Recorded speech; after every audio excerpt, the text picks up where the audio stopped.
إنما الصدقات للفقراء والمساكين والعاملين عليها والمؤلفة قلوبهم وفي الرقاب والغارمين وفي سبيل الله وابن السبيل فريضة من الله والله عليم حكيم.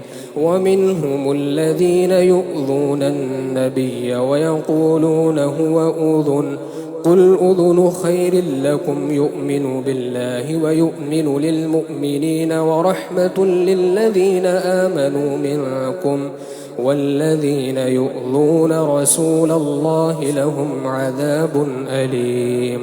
يحلفون بالله لكم ليرضوكم والله ورسوله أحق أن يرضوه إن كانوا مؤمنين. ألم يعلموا أنه من يحادد الله ورسوله فأن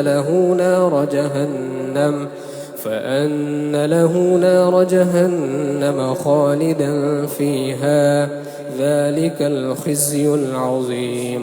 يحذر المنافقون أن تنزل عليهم سورة تنبئهم بما في قلوبهم قل استهزئوا إن الله مخرج ما تحذرون.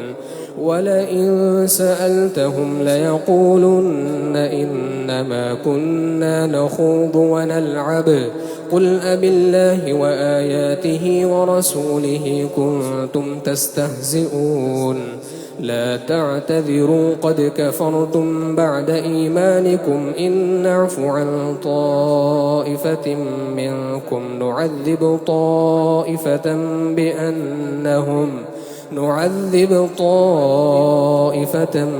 بأنهم كانوا مجرمين.